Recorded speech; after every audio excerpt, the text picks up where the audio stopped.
उत्तराधिकारी रिश्ते से नहीं, योग्यता से चुना जाता है। शौर्य के लिए, वीरता के लिए और न्याय के लिए।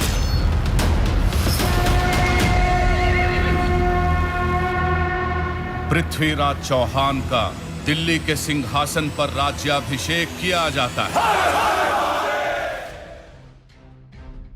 वर्षों तक मुगलों की नकली कहानियां गढ़ने वाले मुंबई फिल्म उद्योग का नशा धीरे धीरे ही सही उतर रहा है। पहली बार भारत के असली वीरों की कहानियां बड़े पर्दे पर आ रही हैं। यदि अब कोई सेक्युलर धूर्तता नहीं की गई तो भारत की नई पीढ़ी पहली बार उन वीरों की सच्ची कहानी जान पाएगी जिन्होंने इस देश को बनाया और बचाया। फिल्मों से लेकर स्कूली पुस्तकों तक में अब तक हमें यही बताया जाता रहा कि हम हमेशा हारते रहे। जिन्होंने युद्धों में हमें जीता और रौंदा वो खलनायक नहीं बल्कि हमारे नायक थे। सोचिए, यदि हमारे पूर्वज युद्ध हारते ही रहे तो हम 1200 वर्षों से जीवित कैसे हैं? हम 1200 वर्षों से हिंदू कैसे बने हुए हैं? हमारे पूर्वजों की भूमि की चौहद्दी बहुत कुछ गंवाकर भी प्रायः वैसी ही क्यों है?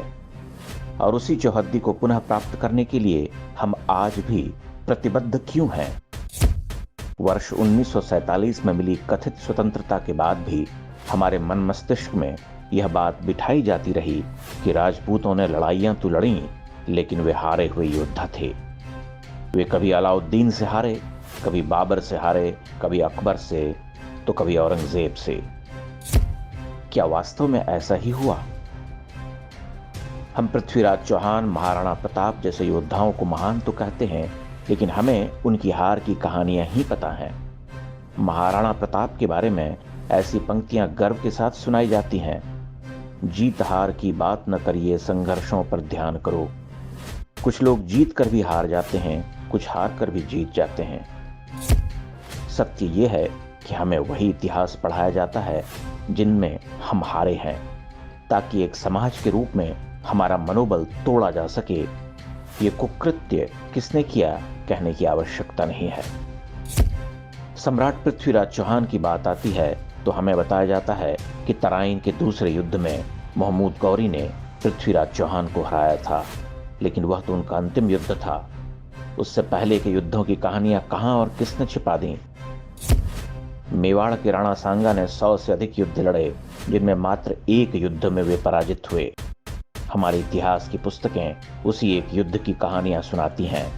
उसी युद्ध से राणा सांगा का इतिहास शुरू होता है और उसी पर समाप्त हो जाता है। राणा सांगा द्वारा लड़े गए खंडार, अहमदनगर, बाड़ी, गागरोन, बयाना, ईडर, खातौली जैसे युद्धों के बारे में हमारी नई पीढ़ियां कुछ नहीं जानती। अगर किसी को कुछ पता भी हो तो उतना नहीं जितना वो खानवा के युद्ध के बारे में बता सकता है। खातौली के युद्ध में राणा सांगा ने अपना एक हाथ और एक पांव गंवाकर भी इब्राहिम लोदी को दिल्ली तक खदेड़ा था, लेकिन वह मायने नहीं रखता। बयाना के युद्ध में बाबर का कायरों की तरफ भागना भी गौण हो गया। कहानी केवल और केवल खानवा के युद्ध की, जिसमें मुगल लुटेरे बाबर ने राणा सांगा को पराजित किया था। महाराणा प्रताप का नाम आता है तो सबसे पहले हल्दी घाटी की बात होती है। इस युद्ध के परिणामों पर हमेशा से विवाद रहा है। यह एक ऐसा युद्ध था जो अनिर्णीत माना जाता था, लेकिन वर्षों तक हमें बताया गया कि इस युद्ध में राणा की हार हो गई। लेकिन इससे पहले महाराणा प्रताप ने गोगुंदा, चावंड, मोही, मदारिया, कुंभलगढ़, ईडर, मांडल और दिवेर जैसे कुल 21 बड़े युद्ध जीते। 300 से अधिक मुगल छावनियों को ध्वस्त किया। महाराणा प्रताप के समय मेवाड़ में लगभग 50 दुर्ग थे, लेकिन सभी पर मुगलों का अधिकार हो चुका था। 26 दुर्गों के नाम बदलकर मुस्लिम नाम रखे गए। उदयपुर मोहम्मदाबाद और चित्तौड़गढ़ अकबराबाद बन चुका था। फिर आज कैसे उदयपुर को हम उदयपुर के नाम से ही जानते हैं, ये हमें कोई नहीं बताता। 50 में से 2 दुर्ग छोड़कर शेष सभी पर महाराणा प्रताप ने विजय प्राप्त की थी और लगभग संपूर्ण मेवाड़ पर दोबारा अधिकार किया। लेकिन हमें तो सिर्फ हल्दी घाटी युद्ध का इतिहास पढ़ाना है, बाकी युद्ध तो सब गौण हैं इसके आगे। राणा अमर सिंह ने मुगल लुटेरे जहांगीर से 17 बड़े युद्ध लड़े। उसकी 100 से अधिक चौकियां ध्वस्त की, लेकिन हमें पढ़ाया जाता है कि वर्ष 1615 में महाराणा अमर सिंह ने मुगलों से संधि कर ली थी। वर्ष 1597 से 1615 के बीच का पूरा इतिहास पुस्तकों से लुप्त है। महाराणा कुंभा ने 32 दुर्ग बनवाए, ढेरों ग्रंथ लिखे, विजय स्तंभ बनवाया, ये हम जानते हैं, पर क्या आप उनके द्वारा लड़े गए गिनती के 4-5 युद्धों के नाम भी बता सकते हैं? महाराणा कुंभा ने 100 से अधिक युद्ध लड़े और अपने पूरे जीवन में किसी भी युद्ध में पराजित नहीं हुए।